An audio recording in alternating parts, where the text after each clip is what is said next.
A very good afternoon, everyone. Thank you for joining in to listen to a topic that everybody is wondering what it is all about. Right? The topic looks we have not heard of this before. So my objective here is to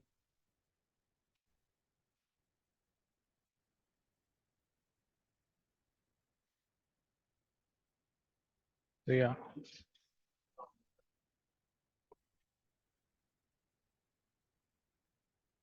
So my objective here is to walk you through this particular topic.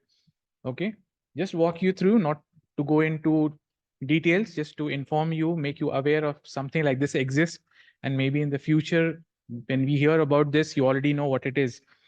So to start off this topic, my objective is to present this topic in such a way that I tell you all about it, and you'll not realize I've already told you all about it. Okay, so with this objective, let us start. Let us start with a scenario.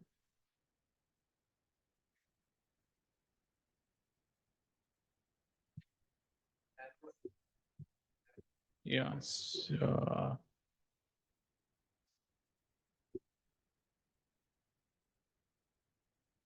Is it? Okay. Yeah.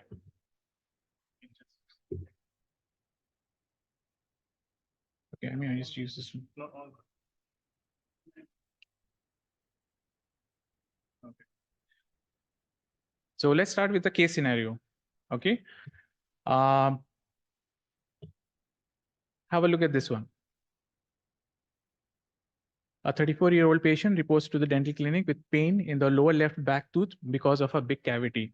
Would you all agree that this is a common complaint among those who are attending for dental care?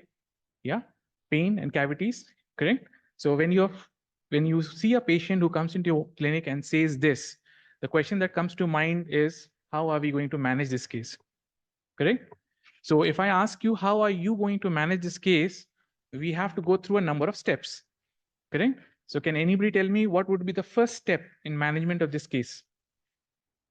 Case history, right? So we have to do examination and diagnosis.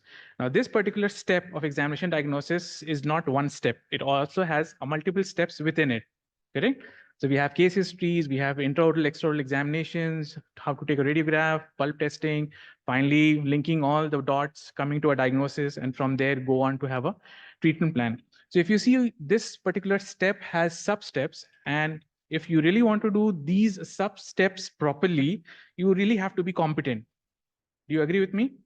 So do we have a competency for case history? Yeah, we have a competency for case history. Do we have competency for radiographs? Correct. So you see, you need to have multiple competencies in order to have a good examination and diagnosis, right? So let's go on to little more complex situation. So after we have done everything, we need to do the treatment. Now, this tooth with a big hole, it can have multiple treatment modalities, right? But some of common ones would be, you have to give an inferior alveolar nerve block, all right? Then you have to go for an extraction, or you have to go for an RCT. If you're going for RCT, you have to go for a crown. If nothing is possible, you have to go for an extraction and followed by prosthetic replacement, correct? So would you again agree with me that all of these mini sub steps are competencies by themselves? Do we have a competency for inferior alveolar nerve block? Right? Do we have competency for restorations? I see it as 0305. Do we have competency for RCT, right? So you'll agree with me that all these have competencies, right? We go on further, we treat the case, and then we have to review the case. In the review of the case, you have to look for success of the case or failure of the case. You need to recognize the signs of failures, right? Again, you need to be competent. You need to maybe take a few radiographs again, do a clinical examination. So you basically have to be competent in, review of a case. And finally, if there is an alternate treatment plan, you have to go ahead and do that, right? And the last step would be the closing of this whole loop will be the maintenance, right? Where you have to start off with preventive dental care so that this problem does not reoccur in other teeth, right? So can you give me one example of a preventive dental care? Fluoride application. So in PEDS, fluoride application is a competency by itself, right? Can do that procedure and they can be tested for competency. So you will see that all these 5 steps, they have a definite beginning and a definite end, right? And all these have mini competencies within it.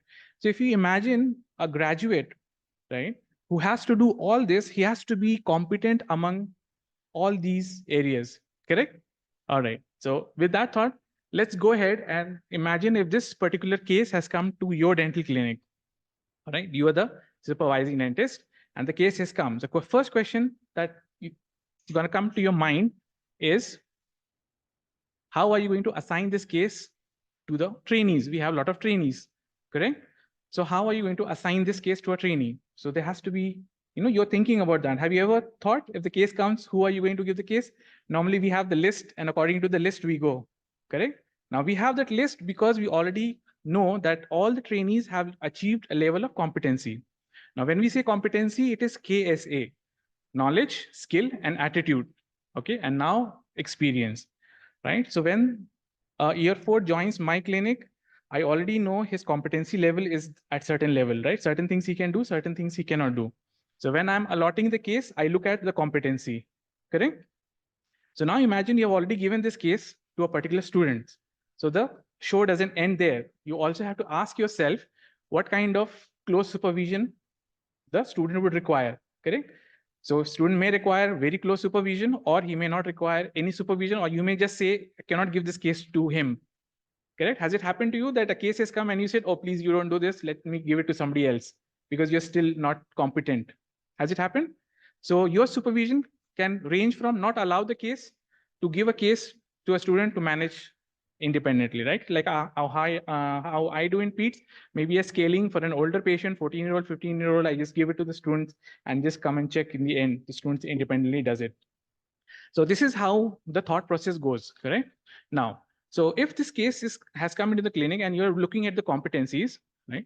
So some broad domains of competencies you must have, right, in order to ensure that the student is competent. So for me, I just have made my competency domains as knowledge. The student must have knowledge of tooth anatomy, morphology, pulp morphology, periodontal structures, pulp pathologies, what medication, because the patient is in pain, you're giving LA. So the student must be able to recognize all these things, correct? So would you agree that the student should be competent in having all this information and recognizing, right?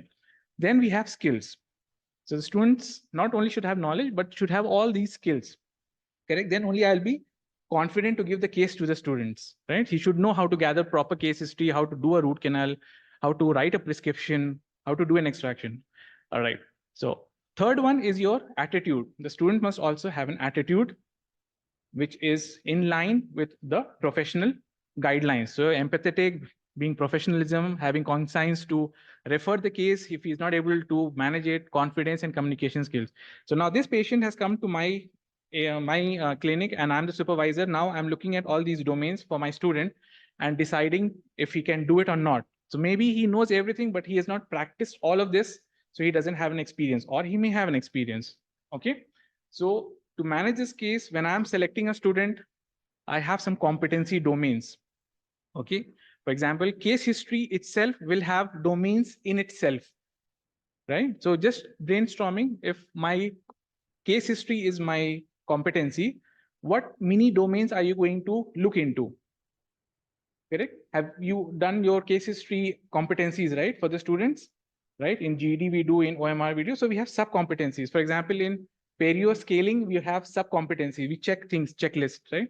All right. So these are the competencies. Now, once you allocate this, you also need to supervise, correct? Now, supervision is based on these 4 factors. Okay. How is the trainee, right? How is his attributes? Is he tired? Is he confident? Is his level of training? Okay. Or the attributes of supervisors, whether supervisor is lenient or strict, right? Supervisor is one of those who takes the risk, kind of thing. Then the context is beginning of the day, end of the day, right? And what facilities are available. So when you're managing supervision, all these things come into the picture. And finally, nature of the case. If it is a rare case, or is a complex case, or is a common case, or easy case. Easy case is good, you can give it to anybody, but you still have to supervise. So if you look at the supervision, either you do not allow the case to the student, cannot do, sorry, or you have to have a proactive supervision. That means you have to stay with the student and walk him through all the steps. So this is proactive. Maybe you're assisting the student, or maybe you are standing there and looking at all the steps he does. That is one supervision called as proactive. Next supervision is the reactive supervision. That means you need not stand there, but you are available when the students needs you. Okay, so student is doing a deep cavity, he exposes the pulp, he calls you, and then you come in and you manage it. So this is reactive supervision. Or the patient undergoes syncope and you call the supervisor. Reactive. And finally, no supervision required, right? You can independently give the case to the students to manage from the start to the end. That means case history, E&D, he starts with the case gathering of the history and ends with a treatment plan, right? So no supervision required. You trust him. So in reactive supervision, you still double check everything. All right. And of course, in proactive supervision, everything is right under your nose, everything that is happening, right? So these are kind of supervisions that we normally do. Now, would you agree with me if I say from your clinical experience that we have some students who are competent from the simulation exercises, but when you give a case to them, they get scared. They're not able to handle it. Has it happened to us? Correct? Right. Has it also happened that a student who was scared initially has done a few cases and you give him a complex case, a little more complex, and he gets scared again? Is it possible? So we have realized that there is a possibility of a gap between being competent and being able to handle cases in clinical practice, right? When you have to do independently. Okay, so there is this gap that was recognized. A lot of students are competent. Oh, inferior alveolar nerve block, awesome, can give. But it comes to something like extraction of firm molars, superb intra-alveolar nerve block, everything is good, luxation good, everything good. But once the student is given an extraction of a firm molar, in a hypertensive case, the students get scared, right? And then suddenly they're worried how to manage it. Correct? So this is the gap between competency and managing clinical cases. So the question arose, why not assess a trainee by giving them a clinical task where they must combine different competencies to achieve a desired outcome? All right, a typical example here is you taking case histories. Okay, so in the case history, the whole E&D is a procedure. The whole E&D is a procedure which has multiple competencies: how to take a radiograph, how to do a pulp testing, how to gather history, how to arrive at a diagnosis, how to plan a treatment plan. So this is all history. So this becomes your task. Okay, task of E&D, which has multiple competencies. So now this was realized that this is what we need in a graduate. A graduate must go out and he must have these competencies, use multiple competencies for a scenario. And this is where the entrustable professional activities was realized. Right? Now, what these activities are basically these tasks which have multiple competencies you must have to perform it. Okay, so these are units of professional practice that must be entrusted to a learner to execute unsupervised once he has demonstrated the required competence. And this bridges the gap, and it can be a simple task as clerking a new patient, or it can be a complex task as in extraction of firm molars in a hypertensive case. Okay, now just to check if you are on the same page as me, when you say extraction of a firm molar in an hypertensive patient, what are the different competencies the student must have to manage this case independently under reactive supervision? Okay, can we just name a few competencies? He must be competent in nerve block. Awesome. He must be competent in extraction itself. He must be competent in prescription, management of adverse effect, because he is a hypertensive patient. He must be confident in recognizing medical emergencies. Correct? Not only recognizing, but acting upon it. So you see, the whole thing now becomes an entrustable professional activity. So now, if somebody I can trust to give this patient. Okay, now I'm asking all of you, we have faced these kind of situations in our own clinic where the things are a little complex. Whom do you trust among all the students that you have? There must be some you can trust immediately. You can just give it to him and you tell him you manage. When you finish, you call me. Has it happened? Say, for example, plaque control. periodontitis, deep pockets. Has it happened that you gave this patient to, say, somebody X, and you say, okay, please manage this case, okay, and tell me about this case tomorrow. What has happened? What, right? Has it happened to you? Has it happened to others?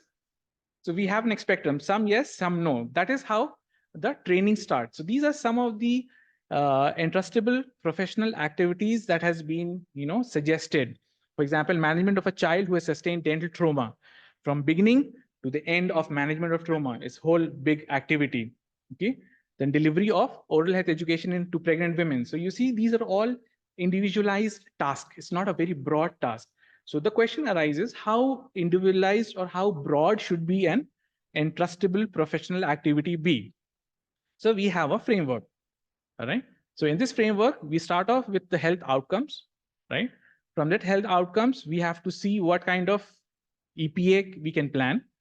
And you will see from the EPAs should satisfy the competency domains. And these competency domains themselves must have KSA. All right. So this is how. So let me give you an example. So my health outcome is practice universal infection control. Would you agree that every graduate must follow universal infection control when they graduate? Okay. So what I did, okay, now this is a broad topic, right? So I pick up management of needle stick injury. Management needle stick injury. Is it important? Yeah. Is it essential or not essential? It's essential, right? So how to manage? So now my competencies that I have started off, that wound care is my first competency. The student must be competent in the wound care. So to do this competency, he must know the risk factors of infective diseases. And then he must know the guidelines for the wound care, to squeeze or not to squeeze, to wash it under the running water, to put it in alcohol, what to do, right? And of course, how to do. So this is my competency number one, and these are my sub competencies. My next competency would be how to manage patient handoff, right? In this patient handoff basically means how to transfer the patient. The student needs to know all the documentations and how to fill up. Okay, if I remember, one of our OSCEs we did was needle stick injury where they had to fill up a form. Do we remember that OSCE? Correct? So just imagine that was OSCE in a simulated environment, in a controlled environment. Same thing happened in the clinical practice.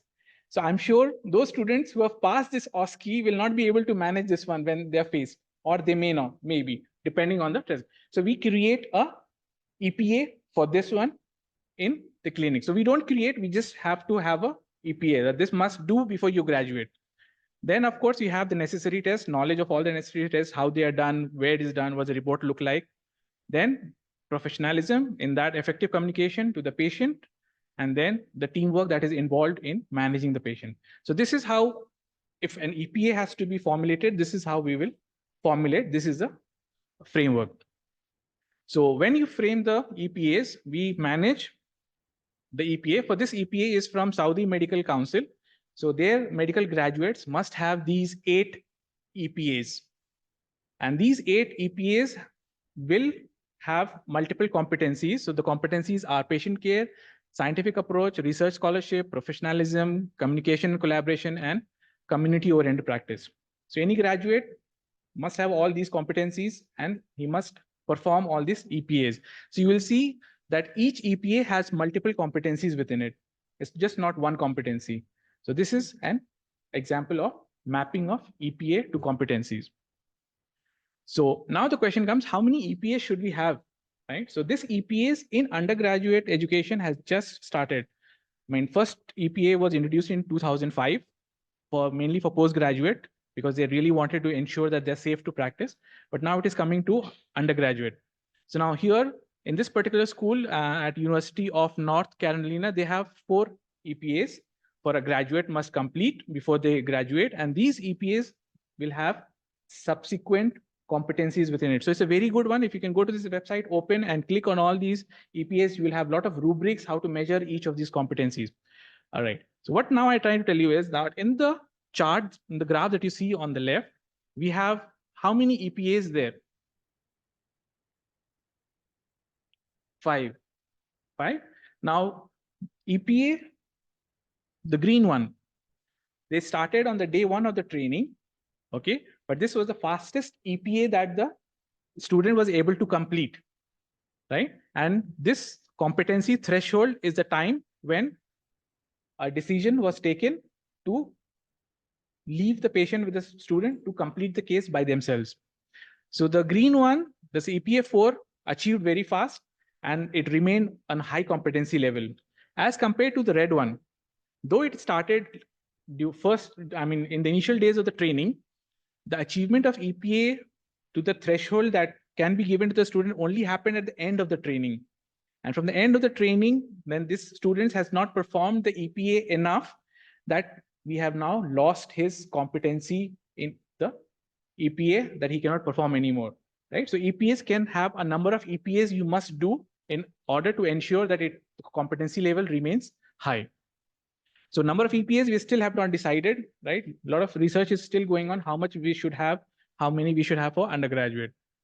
So when we talk about level of supervision, right, there are 5 levels of supervision, like I already told you. Okay, can you just tell me what are those? One is don't give the case at all, right? Next one is proactive. Next one is reactive. Fourth one is independent, right? And the fifth one is that actually that person can supervise others who are doing EPAs. So these are the levels of supervisions. Like in this level of supervision, the simpler form is on your left side. The more detailed form is on your right side. So for example, a student who is an undergraduate must have EPA level of supervision 3. That means it is allowed to practice EPA only under reactive supervision or supervisory request with an immediate accessible supervision, and all findings and discussions have to be double checked with an immediately accessible supervisor, and key finding decisions have been double checked with supervisor at a distance, maybe on a phone call. The findings and decisions have been promptly reviewed. So any of these, right?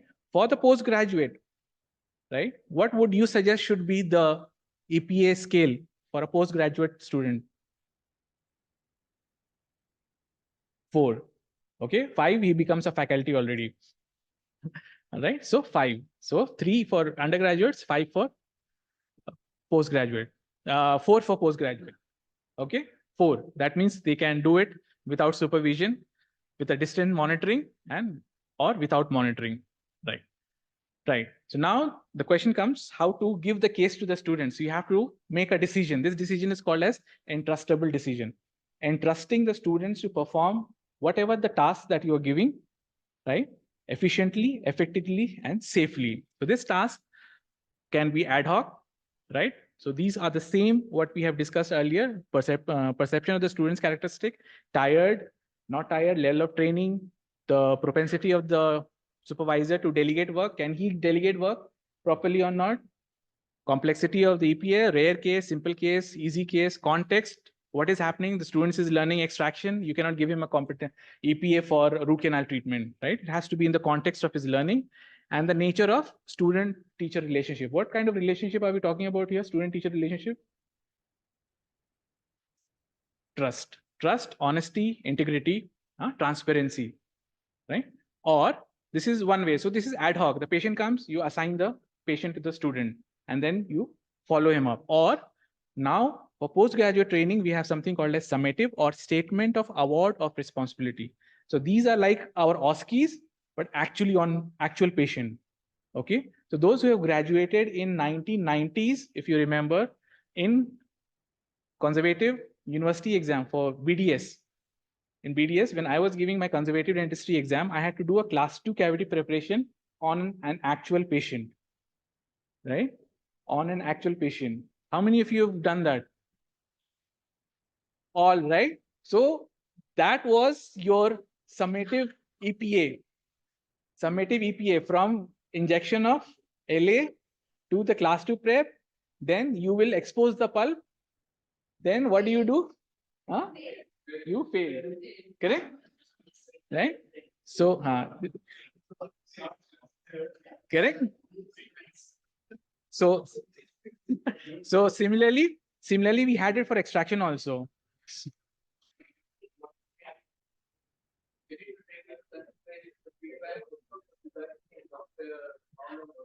Okay.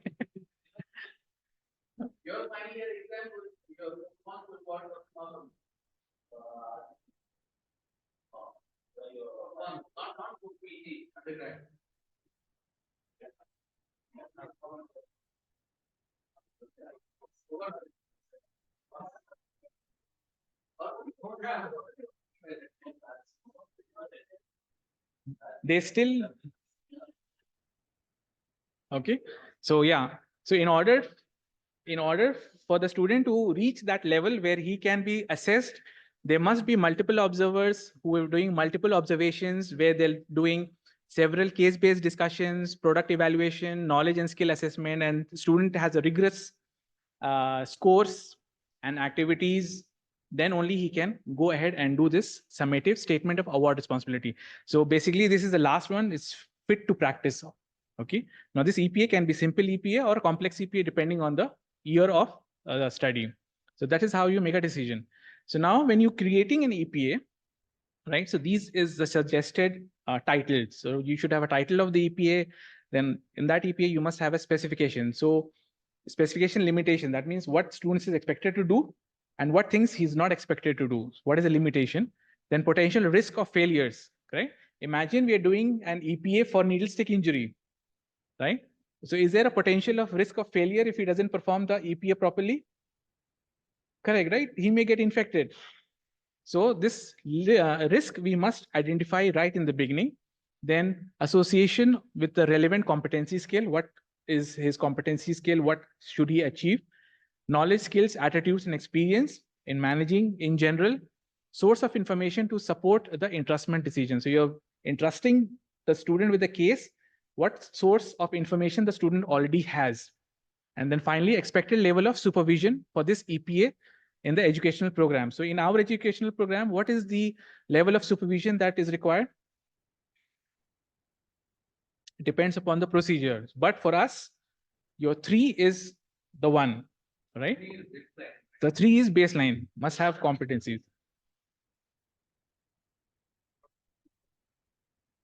The suggested is must have 3, right? And then period of expiry. So if you do needle stick injury EPA today, it will expire when you are in year 5.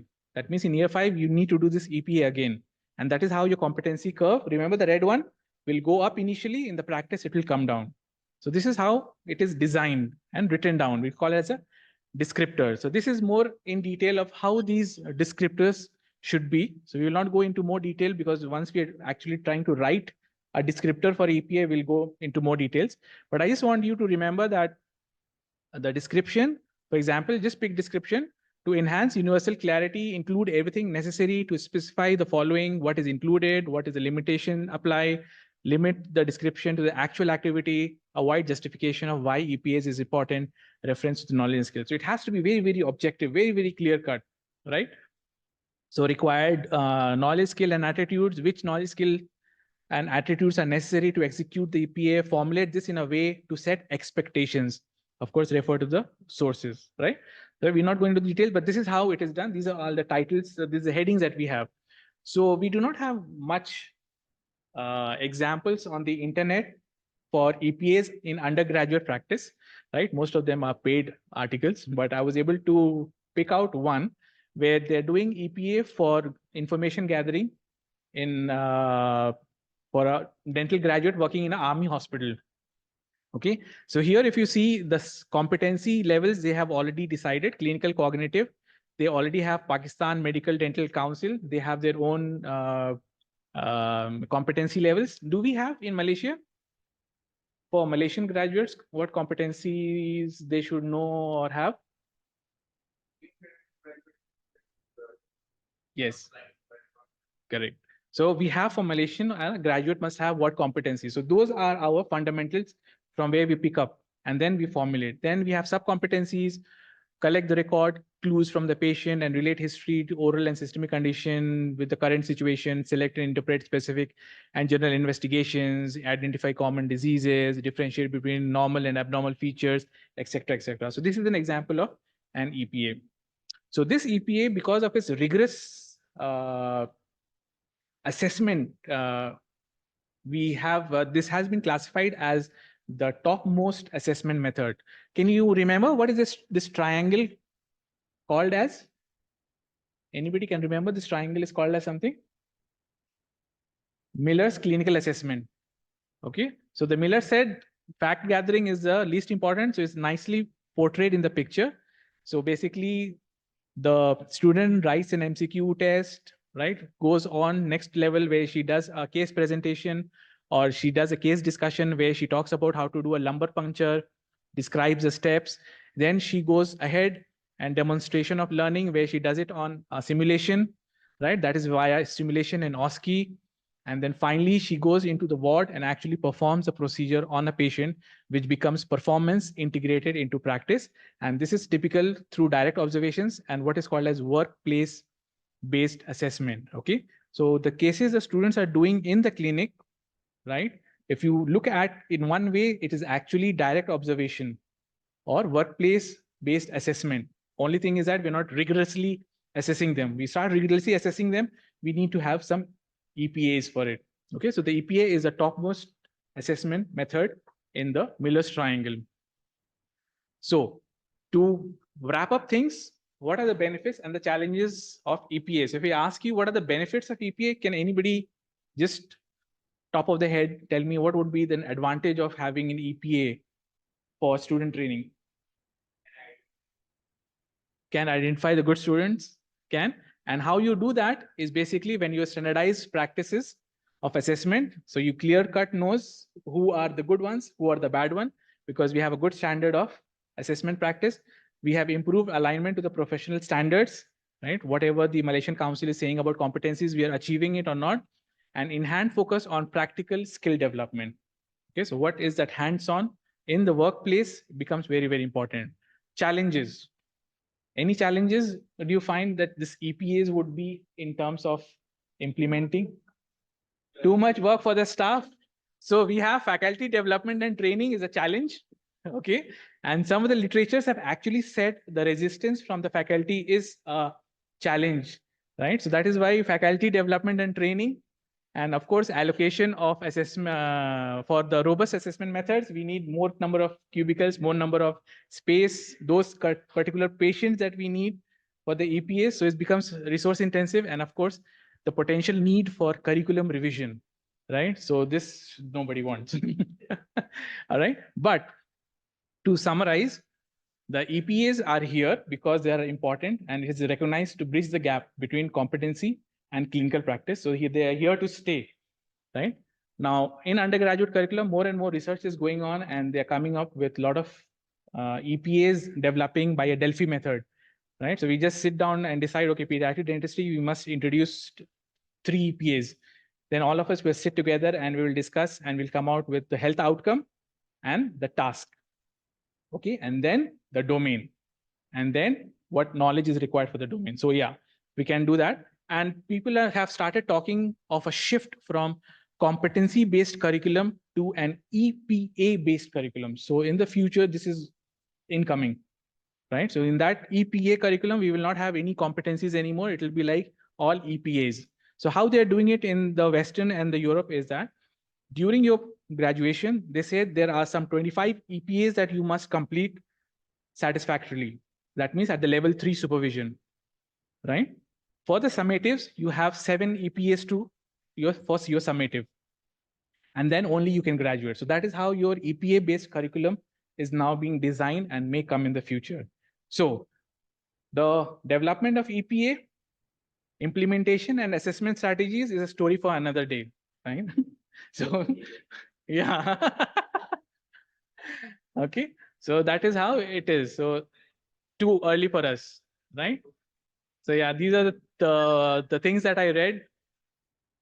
And of course, thank you so much for your attention.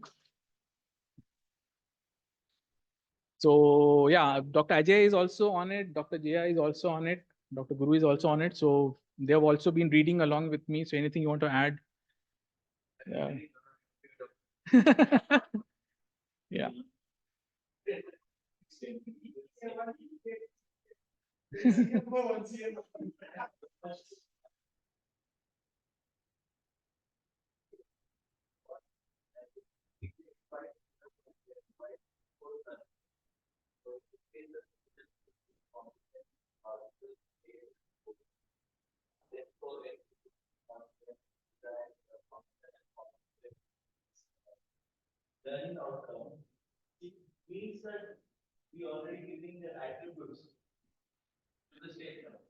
Yes.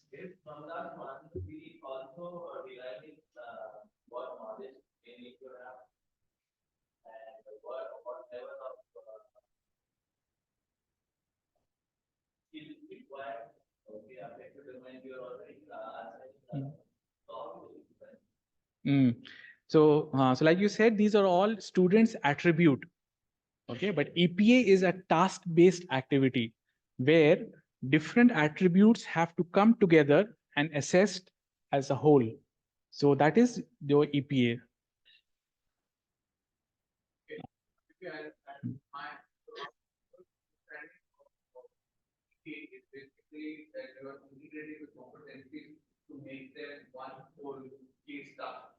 Yeah.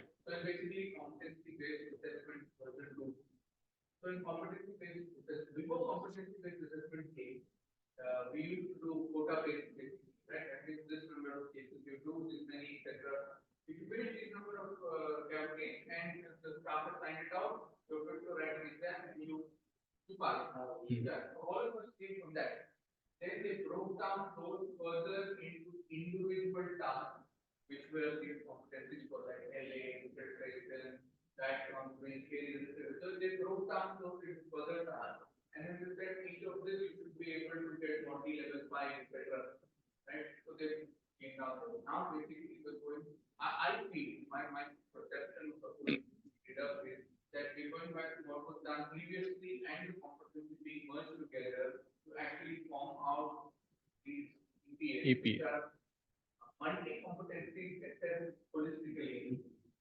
For example, I can give, we have root canal treatment, correct? Students are doing anterior treatment, premolars and everything. You can create an EPA by having an endoperio problem.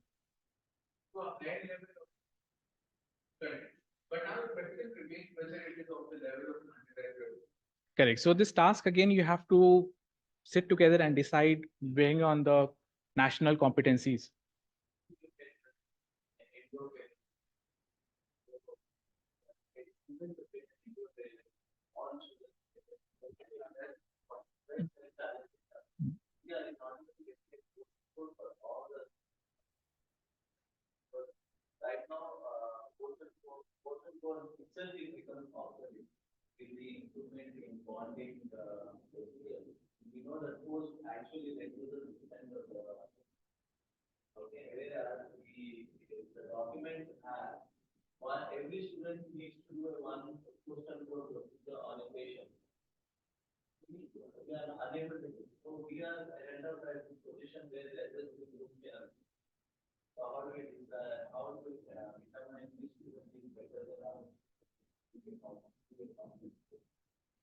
So that is our shortcoming, that we do not have enough cases. And when we sit to decide an EPA, these are the things that has to be discussed and ruled out and ironed out, putting some limitations, specifications to have to develop an EPA. So it's just cannot have, ad hoc. We just cannot have an ad hoc EPA. Yeah. Yeah. So,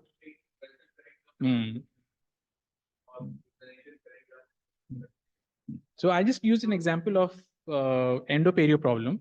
So here we have multiple competencies that can be measured in the same patient: management of endodontic pathology, management of periodontal pathology.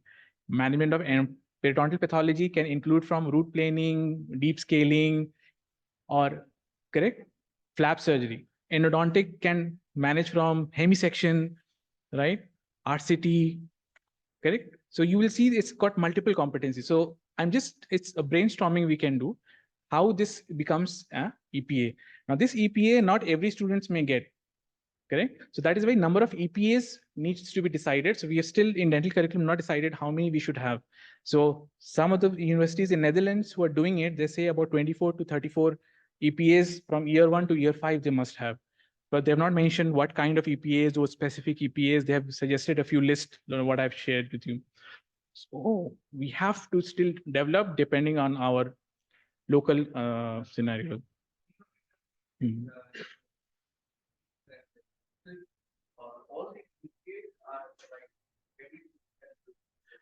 So these, what I've read, there's certain EPAs which are elective and certain EPAs which are essential, right? So elective EPAs are those like needle stick injury you may not get, right? But essential EPAs are something like management of prosthetic replacement of a missing tooth.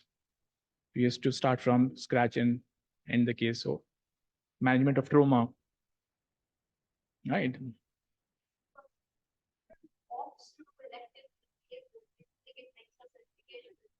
No, that depends. That EPA is of what value? Is it an ad hoc entrustable decision or it's a summative one? So if it's a summative one, then that summative one must be ensure that students already done a number of EPAs to entrust that.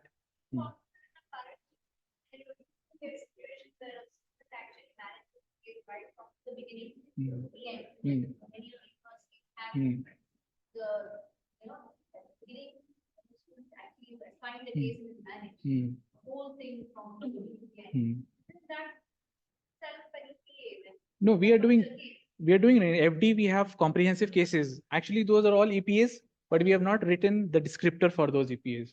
And those are just broad EPAs. It could be anything, right? But yes, the mini EPAs assessment we're already doing when you're doing a comprehensive case, scaling, restoration, and at least must have 2 or 3 things to do. So yeah, we are almost there, but it's only the matter of putting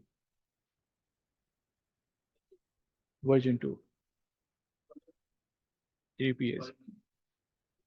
we can actually improve on what we have and convert it into an actual EPAs. No, because the knowledge and skills we must assess before we can entrust the case to the student. Mm.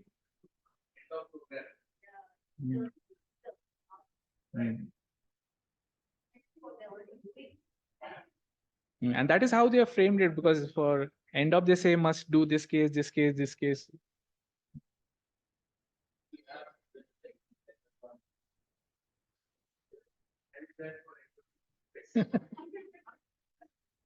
No, we have level 1 students also.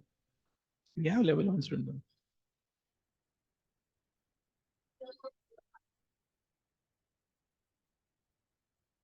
Okay, so any more questions? So just last question from my side. Have I been successful in my objective of introducing this topic to you in a manner that you automatically knew about it without having to stress yourself? Okay. All right.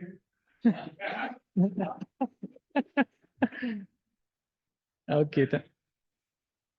Okay. All right. Thank you so much.